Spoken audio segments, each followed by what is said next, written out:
తప్పనిసరిగా ముందుకు సాగుతుంది. వ్యక్తి యొక్క గుణగణాలు, వ్యక్తితో పాటు మంచి సహవాసం, స్నేహితం, ఫ్రెండ్షిప్, నలుగురి స్నేహితుల యొక్క, బంధువుల యొక్క ఆలోచనలు పంచుకొని నీకు నువ్వు బలపడ్డప్పుడు చక్కని colourful thoughts, innovative thoughts, creative thoughts, ఆ మూడు తప్పనిసరిగా మీలో తప్పనిసరిగా ఉపయోగిస్తారు. దాంట్లో భాగంగానే ఈ వెబ్సైట్ లోని ప్రవీణ్ అనబడేటువంటి వ్యక్తి ఇటువంటి సాహసాల వల్ల తన యొక్క విశ్వాసం, తన యొక్క వికాసం అటువైపు మరలించడంలో భాగంగానే ఈ వెబ్సైట్ తను సృష్టించడం జరిగింది. ఈ సందర్భంలో మీరు స్టూడెంట్స్, మీరు ఒక పర్యాయం మీ వికాసానికి మీరే ఒక పర్యాయం ఆలోచన చేసుకునే అవసరం ఉంది. మీ వికాసానికి మీరే ప్రయత్నించినప్పుడు తప్పనిసరిగా మీరు తర్వాత దానంతా తానే దేశానికి కూడా ఉపయోగపడతారని ఆశిస్తాం. ఈ సందర్భంలో మన ప్రవీణ్ సృష్టించినటువంటి ఈ ప్రయోగానికి ప్రతి విద్యార్థి తప్పనిసరిగా మీరు శక్తివంతులై చక్కని ఆలోచనతోటి, ఇన్నోవేటివ్ థాట్స్ తోటి మీ జీవితాన్ని, తల్లిదండ్రుల్ని సరిదిద్దుకుంటూ మీ పయనాన్ని వికాసం వైపు పయనిస్తూ తప్పనిసరిగా మీరు అనుకున్న ఆశలకు చేరుతారని నేను కోరుకుంటూ, ఈ సందర్భంగా వచ్చినటువంటి మన అందరికీ ఇష్టమైనటువంటి జయప్రకాష్ నారాయణకి మన విద్యార్థులు పిలవగానే, మన పిల్లల ఆహ్వానాన్ని అందుకోగానే వెంటనే అంగీకరించినందుకు రైతు గ్రూప్స్ తరఫున ప్రత్యేక అభినందనలు తెలియజేస్తూ ఈ కార్యక్రమాన్ని దిగ్విజయం చేసినందుకు జయప్రకాష్ నారాయణ గారికి మీకు అందరికీ హృదయపూర్వక నమస్కారాలు తెలియజేస్తూ ముగిస్తున్నాను.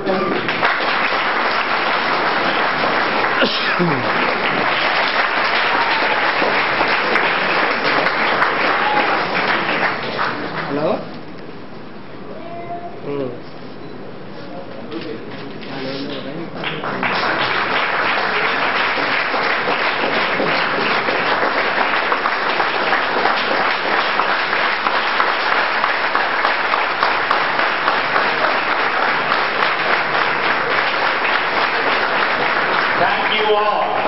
Thank you all. Now to the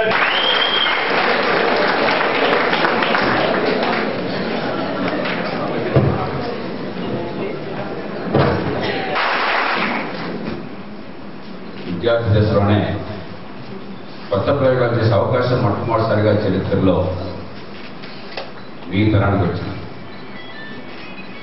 ఇందాక అక్కడ దూరం వివరణ చదివాను.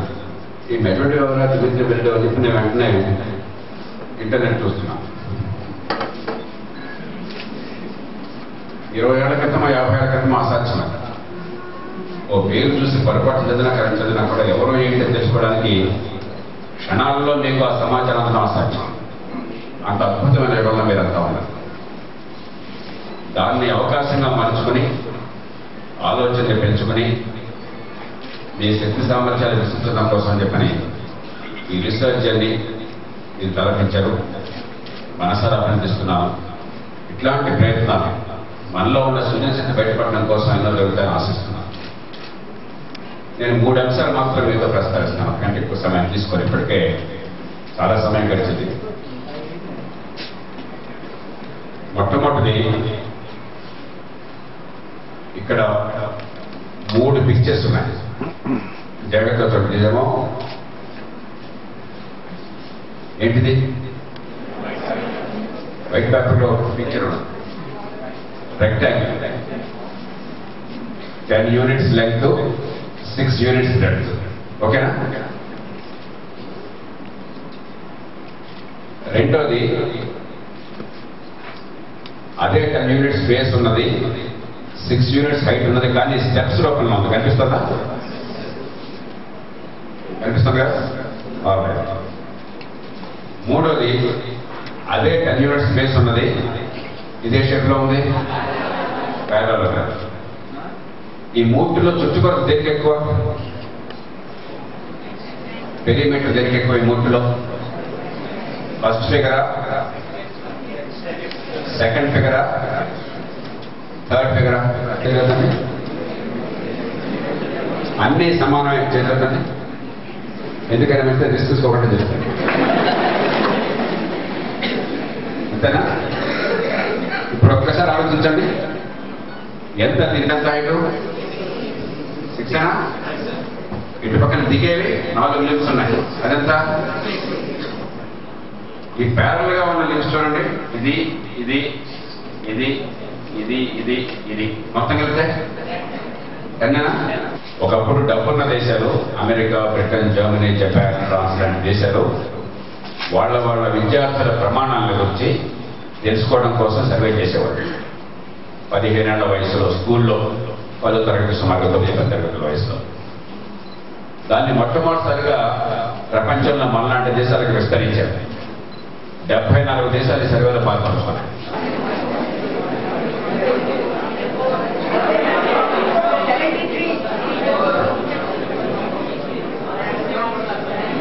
మనందరికీ వాళ్ళు ఏం చెప్తున్నారు? We are third largest technical man power pool అని. అవునా? మనకి తెలివితేటలు ఉన్నాయి. ఈ ప్రశ్న అడిగారు, ఒక ప్రశ్న ఉదాహరణ. ఆ ప్రశ్న యథాతథంగా మీకు ఇచ్చారు. ఇది కష్టమైనదేం కాదు, ఒక్క నిమిషం మీకు ఎక్స్ప్లెయిన్ చేసి మీ అందరికి అర్థమైంది. అవునా? కానీ మనకు బట్టి చదువులు వచ్చింది. ఎంసెట్లో మిమ్మల్ని చావగొట్టుంటారు అందరూ. అవునా? పొద్దున 8:30 కావాలి, రాత్రి 9 దాకా.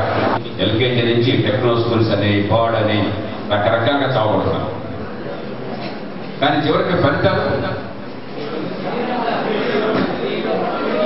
100కి 80 మంది నిరర్థకమైన చదువుకుంటారు. తల్లిదండ్రుల శక్తికి మించి త్యాగాలు చేస్తున్నారు. ఇందాక ప్రైవేట్ తల్లిదండ్రుల పేరు వచ్చి పెట్టుకున్నాడు. ఎందుకని మనందరిలో కూడా తల్లిదండ్రులకి కృతజ్ఞతాభావం ఉండదు. తల్లిదండ్రులు వాళ్ళు తిన్నా తిరగకపోయినా, డబ్బున్నా లేకపోయినా, వాళ్ళ ఆస్తుల కోసం నెరవేరకపోయినా పిల్లల కోసం బతుకుతున్నారు. దేశం శక్తికి మించి ఖర్చు పెడుతున్నారు, అపారమైన త్యాగాలు చేస్తున్నారు. మా పిల్లలు మాకంటే ఎక్కువ నేర్చుకుంటే వాళ్ళ జీవితంలో హాయిగా ఉంటారు, గౌరవంగా ఉంటారు, వాళ్ళ శక్తి వికసిస్తుందని చెప్పిన నమ్మకంతో ప్రయత్నం చేస్తున్నారు. తల్లిదండ్రులు తప్పుగా. సమాజం ఈ దేశంలో విద్యని, విద్వత్తుని కూడా గౌరవిస్తుంది. కాబట్టి సమాజం తప్పకూడదు. విద్య అంటే ఏమిటో తెలియదు సమాజంలో మనం ఉన్నాం. ఎంతసేపటికి పరీక్షలు, మార్కులు, ర్యాంకులు. అసలు ఏం తెలుసుకున్నాడు ఈ కుర్రాడు? ఏం తెలిసింది ఈ పాపకన్నా మర్చిపోయినా? అది మనకు గుర్తు చేయడం కోసమే నేను ఈ మధ్యకాలంలో చాలా మంది ప్రశ్న అడుగుతున్నాను. మనం ఖచ్చితంగా ఈ 73 ర్యాంకు నుంచి టాప్ 5 కొట్టేంత అంటే కష్టమే కాదు. కానీ దానికోసం ఓ పద్ధతి ప్రకారం నేర్చుకోవాలని జిజ్ఞాస విద్యార్థులకు ఉండాలి. ఊరికే గ్యాస్ కొట్టకుండా పనికొచ్చే విద్య నిజంగా వాళ్ళకి అర్థమయ్యే రీతిలో ఆ కాన్సెప్ట్స్ బోధపడేంతో వాళ్ళకి అందించాలని చెప్పన్నారు. ఆ తపన అధ్యాపకులకు ఉండాలి. దాన్ని గౌరవించే శక్తి సమాజానికి ఉండాలి. ఈ మొత్తాన్ని ప్రేరేపించే శక్తి రాజకీయానికి ఉండాలి. ఇవాళ ఇవన్నీ పతనం అయిపోయాయి. ముఖ్యమంత్రి గారిని అడిగితే ఫీరీ కృష్ణాగా సార్ అన్నాడు. అది ఎన్నాటికి వస్తుందో మనకు తెలియదు. కానీ ఫీ ఇచ్చినా ఇవ్వకపోయినా పిల్లలకి ఏం చదువు వస్తుంది అని ఆలోచించే శక్తి వెళ్ళిపోయింది. ఓటు బ్యాంకులుగా ప్రజలను చూడడం తప్ప వీళ్ళందరూ కూడా ఎన్నో ఆశలు, ఆశయాలు ఉన్నటువంటి బిడ్డలు.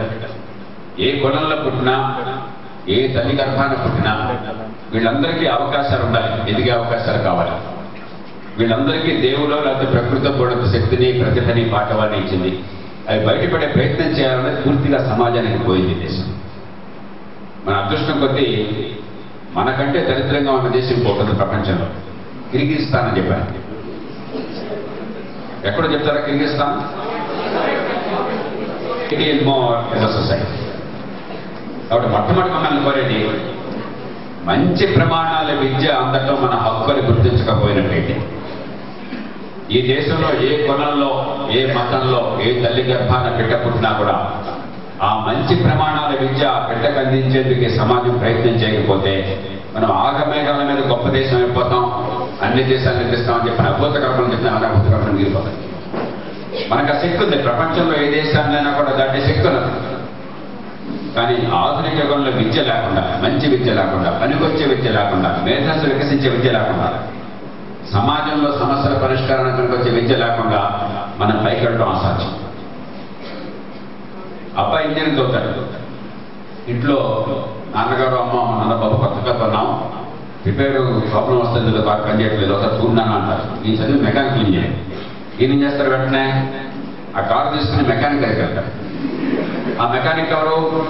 పాపం స్కూల్కి కూడా వెళ్ళని, ఏమేమి చదువుకోని మరో మెకానిక్. ఆయన ఎట్లా నేర్చుకున్నాడు? అట్లాగే మరో నిరక్షరాస్యుల మెకానిక్ దగ్గర నేర్చుకున్నాడు చూసి. మన ఇంజనీర్ గారు ఏం చేస్తున్నాడు? మెకానిక్ ఇంజనీరు ఆ మెకానిక్ దగ్గర పోతాడు. ఇంకెందుకు చదువు? ఉపయోగమే ఉంది.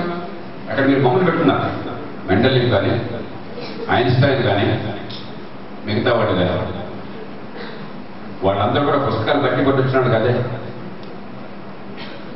వాళ్ళు ప్రతిదాన్ని క్వశ్చన్ చేశారు. ఇందాక ప్రవీణ్ చెప్పాడు, వాళ్ళు ప్రతిదాన్ని క్వశ్చన్ చేయగలిగారు. ఆర్థోడాక్స్ని క్వశ్చన్ చేశారు. ఎందుకంటే వాళ్ళకి పరిజ్ఞానం మనసులో ఇంకింది కాబట్టి, దాని మీద వాళ్ళకి అధికారం వచ్చింది కాబట్టి, వాళ్ళకున్న పరిజ్ఞానం ఉపయోగించి ఏ సమస్యనైనా పరిష్కరించడం ప్రయత్నం చేశారు. కాబట్టి మనం ఊహించని పీరియడ్ టేబుల్, ఇవాళ చాలా తేలిక పీరియడ్ టేబుల్ గురించి మాట్లాడడం. ఆనాడు అటామిక్ వెయిట్స్కో, అటామిక్ నంబర్స్కో అనుగుణంగా వాటి ప్రాపర్టీస్ ఉంటాయి.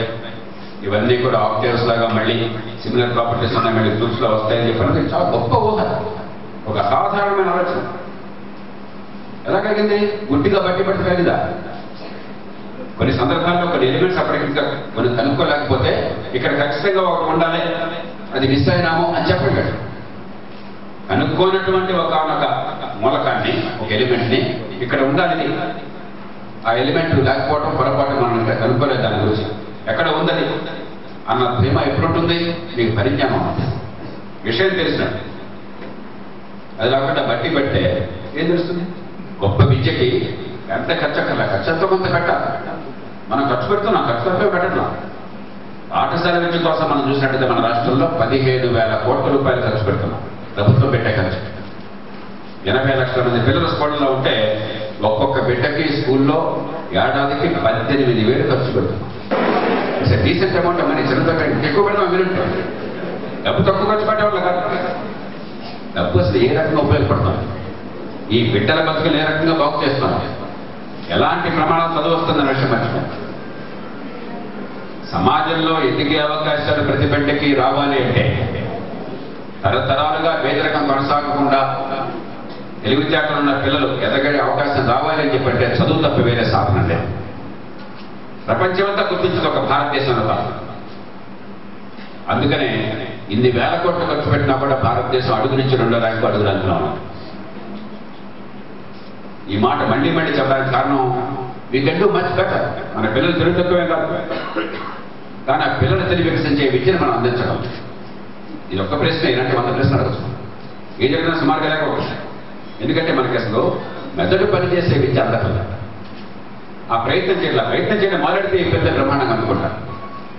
కాబట్టి మీరంతా మొట్టమొదటి మీలో ప్రతి ఒక్కళ్ళకి, మీ తర్వాత వచ్చిన ప్రతి ఒక్కళ్ళకి స్కూలు స్థాయి నుంచి అత్యుత్తమ ప్రమాణాలు లభించాలి. That is your right, that's your entitlement.